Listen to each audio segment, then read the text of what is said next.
I'm Dr. Barry, licensed psychologist, and here I share legal and entertainment news from a psychological perspective.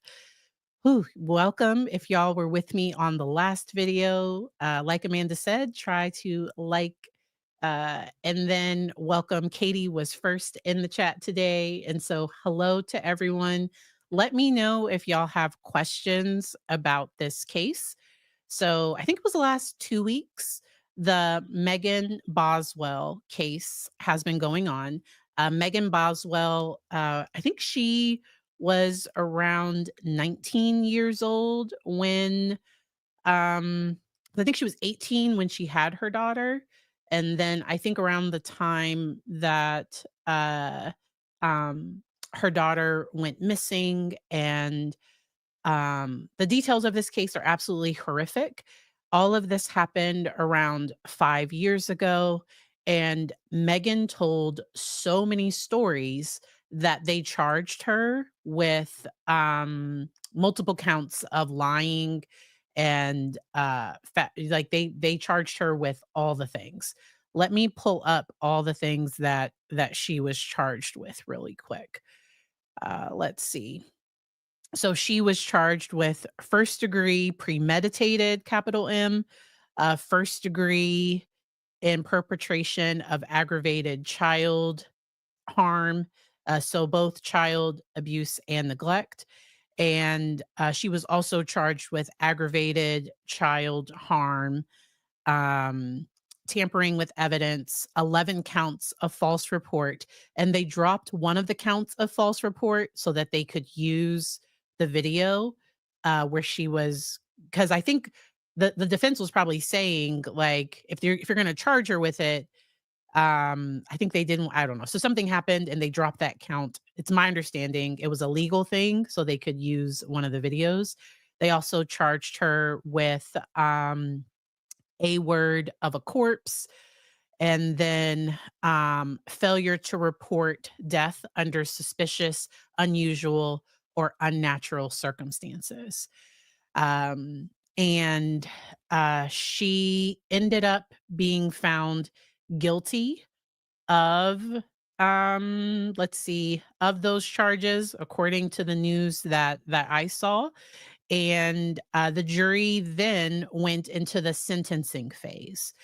And the defense tried to say that it was an accident. It sounded like the defense was also trying to blame her, and poor Hunter. So she had only been dating Hunter for a short period of time when Evelyn went missing. I do not believe that Hunter had anything to do with Evelyn's death. And there was so much negativity towards him during this entire process. During the trial, it's my understanding that he ended up in a mental hospital in Virginia just because he was being called a baby unaliver and all of that. And even and so Sarah, because I think they were trying to say, but 15 months. So Evelyn was 15 months old. SIDS normally happens under the age of 1. And so I think they were trying to say that somebody rolled on to Evelyn, like they were trying to make up another story. Um, Megan did not testify in her trial. She had told so many lies. I'm not surprised that she did not testify in this case, because the prosecution would have been able to directly ask her about the text messages that she sent. There are horrific text messages in this case of her talking about, just speaking really negatively about her daughter, around this time. It also turns out because she also blamed, so at the time of her daughter's disappearance, she said that her daughter was with the birth father, who turned out to not be the biological father. So there's a guy named Ethan. He's in the military. They end up having to search I think he was living in the barracks, and you can't have children living in the barracks anyway, but they he ended up having to have his life, you know, impacted by all of this. He also testified during the trial too, and a lot of us are suspecting that Megan just wanted a childless life with Hunter, and it almost seems like she resented her daughter towards, and it didn't sound like it started that way. It sounds like she was a loving mom at first. Megan has her own history of childhood trauma. She had been in foster care. Her parents had struggled with substance use and abuse in the past. Um, Both her mother and her father, I believe it was her father, or it was grandfather. It was either father or grandfather. I think it might have been grandfather. Might have been father. Y'all know me and names. But uh, because I know her grandmother also testified, and her former foster mother also talked about Megan's history and her parenting and her own childhood trauma. But I like talking about these things because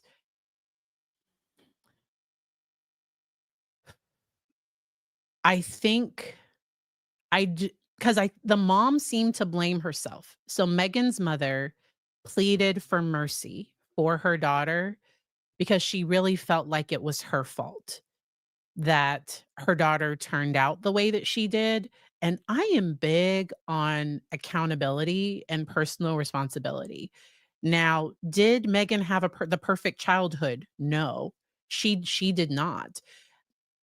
And trauma does not necessarily make someone selfish, does not necessarily make somebody want to do these things, and so that's where I don't like it when people try to put the bad things on the trauma. Like, it's because of this, that's why she did this. It would have been different, I think, if she had been more accountable for her behavior, but she tried to blame everyone, and it's my understanding, so the way they found baby Evelyn, trigger warnings, okay?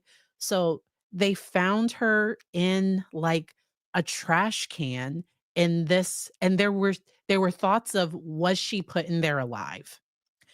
And it was this kind of unnatural positioning of her poor, and so, like, it just seemed like Megan did not care at some point, or was more invested in this new relationship than she was in her daughter. And if that's the case, relinquish custody to your mother, to the state, to, um or maybe not her, but, like, to some stable person that can provide a safe and stable home for your child. There was one friend in particular that testified during the trial and just broke down in tears just at the grief and loss. Because it sounds like the friend used to receive regular pictures of Evelyn, and she really loved and cared about her. And looking back, I'm sure everyone involved is thinking, did we miss something? What did we miss? I do have a link. So if anyone has not followed this case at all, Court TV, is it Court? No, Long Crime did a 11 shocking moments from the trial. And so they have the testimony. I want to say this is Megan's dad. They also have snippets of one of the friends that met with her. They think it might have been one of the last days that Evelyn was seen alive. They also, I think this is the grandmother. I might have missed the mother because they also have snippets from the mom. There was a lot of police interviews, but it's just all lies, and so that's why I don't even think it's helpful for us to go through all of this because it's literally just all lies there. Um, and then yes, and then this is, Megan's mother. And Megan was exposed to domestic violence. She did have a difficult life, but once again, I don't think that should be used as, like, justification. I love this question. Okay, wait a minute. Question: do you think the fact that we live in the Bible Belt region, that when defense asked for grace and generosity, why they didn't choose life without the possibility of parole? And oh, is it Angela? My bad. I'm saying the wrong name. Wait a minute. No. Oh, that's the other person. That's maybe the mother's. I think that's the mother's name, maybe. Yeah. All right. So with this question, um, I wonder if the jury gave her consideration because she was such a young mother and she did have a difficult life. And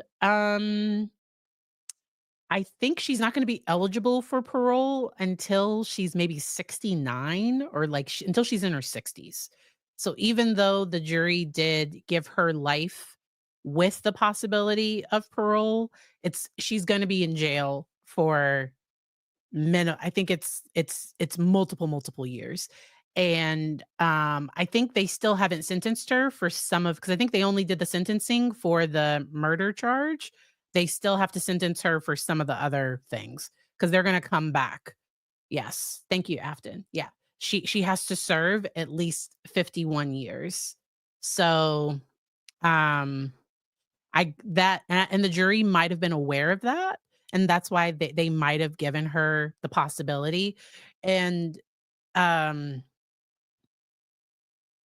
it's just so heartbreaking, and, I wonder if there was a part of the jury that, I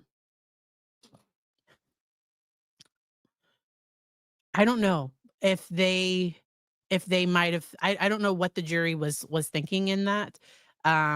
The judge still has to sentence her for the remaining charges. He could make it go along with the life sentence, or it could be an additional charge.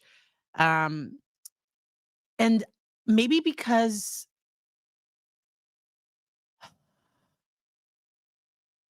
I wonder if some of um in Chloe Driver's case, I think it was so clear that, um, the messages from like, I think it was just a different case and different jury. Juries are difficult because I really had trouble with the jury that found Colin, the guy that was charged with unaliving his mother. um, I always say I respect the jury's decision, and I'm just saying that because it's like, "Hey, this is our system. We leave it up to these 12 people, and so it is what it is with those 12 people." But, if I was on the jury, I don't know. I don't know what I would have done. And so every jury makes different decisions. And it did sound like the family was more supportive of Megan in this case, um, because it was the mother that was pleading for that mercy. There was another case where it was a similar where they were pleading for mercy, and I don't think I forget if the jury gave it or not, but alright. Let me know if y'all have general questions. Alright. What do you th what do you think would make this mother do this? And so, I think that's why I like talking about these cases because I don't know if this makes people feel better or worse, but people can do bad things and it not be related to a mental health condition or disorder. So, um, she was young, and the thing that I wondered because it sounded like she was a different mother when her child was an infant and a baby. So as kids start to grow, because we're starting to get close to those terrible twos, and the child starts to get their own little personality. They can start to do things on their own. They start to say no. They start to have tantrums. As children grow, um, I've seen some people prefer the baby years versus when kids start to get older and get more independent.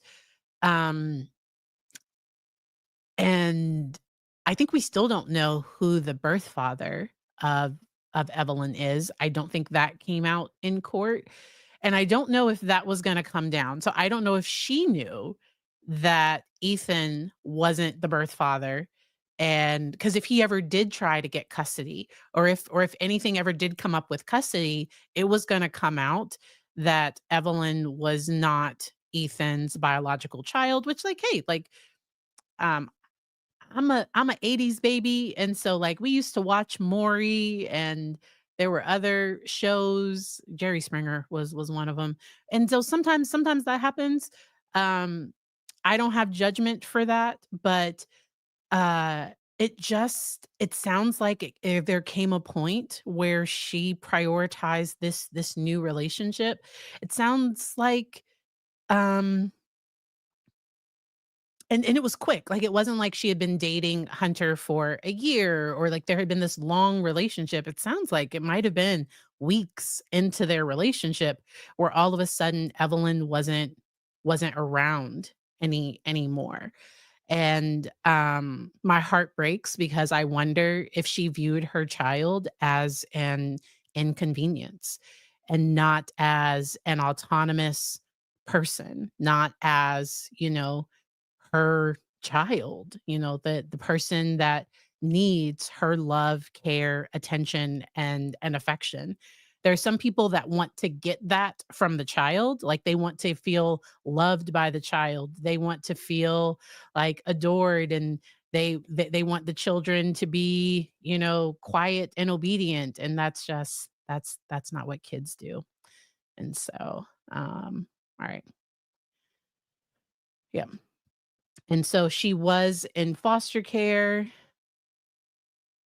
Ugh. And, thank y'all for pointing this out. She described Evelyn as hateful, and that's where I wonder if she was projecting. Because at 15 months or 13 at a year old, how is a one-year-old hateful? So there is a such thing as projection where, like, I wonder if she was feeling hateful towards her daughter versus the child being hateful. Jerry Springer. I'm just glad that she was convicted. Um, so a person can display narcissistic behavior and not meet criteria for narcissistic personality disorder, because it sounds like her friends, like it sounds like in this situation, so in this romantic relationship or within her parenting, so in order to be diagnosed with a personality disorder or to have those kinds of features, you would kind of want to see it across different settings. And I think she desperately wanted it to work with Hunter. And so the baby was recovered on, it sounds like her father owned like a big piece of land, like a big compound, and there was a playroom, and I think it was like the father's suggestion because they searched the property and they weren't able to find her. And then the father asked, did they search a certain area? And they hadn't. And that's where they recovered her. Or did that bond change at some point? Because she was described as a loving mother. That friend that I showed the picture of, that they went out to dinner together, and Evelyn seemed dirty because she described being able to kind of like, it didn't seem like Evelyn was being taken care of as well. And that was just one time. And kids can get dirty in a moment. But I wonder if as she got older, if something changed. Oh, I forgot about the lies about being pregnant. Okay. So that's where I wonder if there were some fears of abandonment, rejection, and it sounds like she was a pathological liar. Like, it's because she just lied.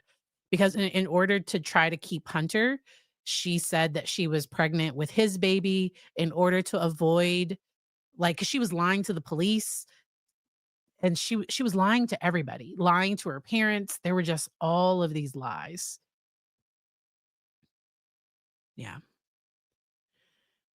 Ugh, exactly. How can an infant be hateful? Exactly. Um, doo, doo. And she also described Evelyn as mean. And the defense is just doing their job because I saw a lot of questions. And so there could have been, I don't know enough about if she also had any, I don't know enough about her emotional reactivity because there's some people that just lie to avoid getting into trouble.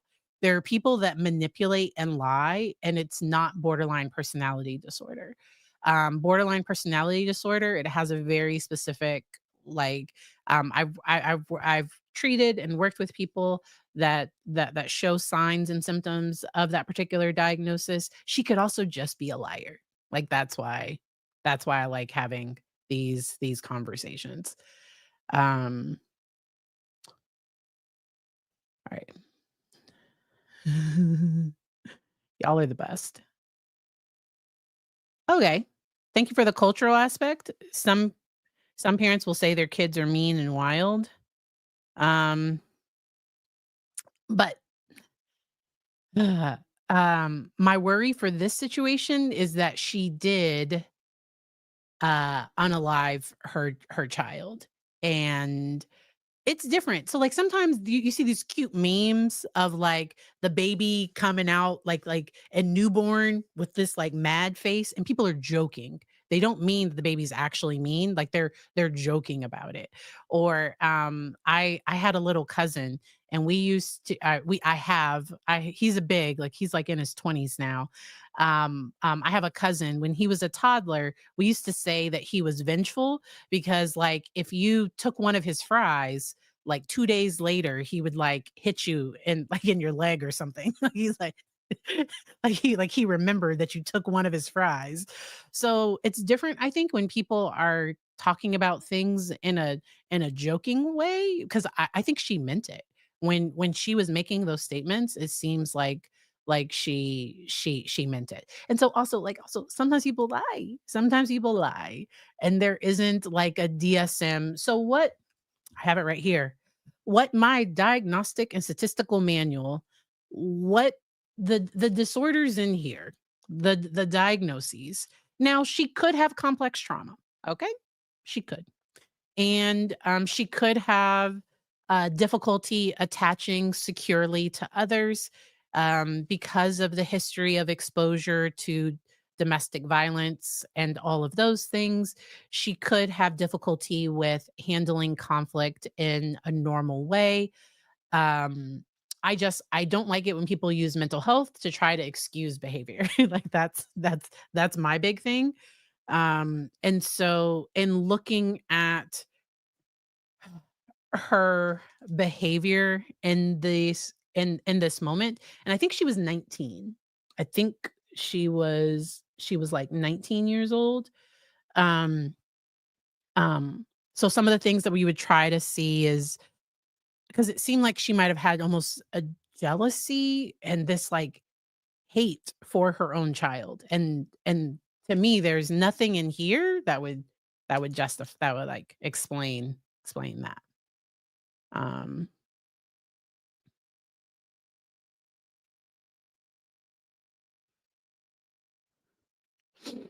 and so this question is, do you think she also wanted Hunter's family life, because it was stable?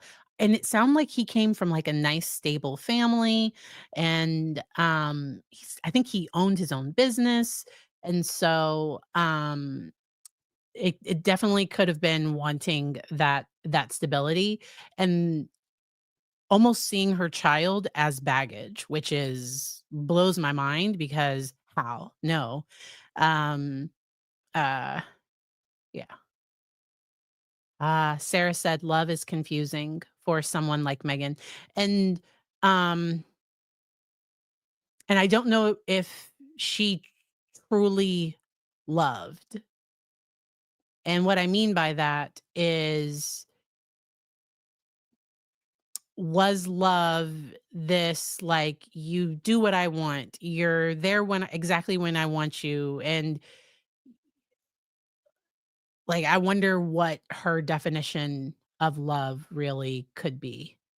And so, I see a lot of antisocial personality disorder. And so, normally with antisocial personality disorder or psychopathic type behavior, you would see other law breaking behavior. You would see other behaviors. She and once I want to reiterate that she was very young when all of this happened. Um, I don't think she was. Now, I think she should be held accountable for what she did. I don't think she was planning. Um,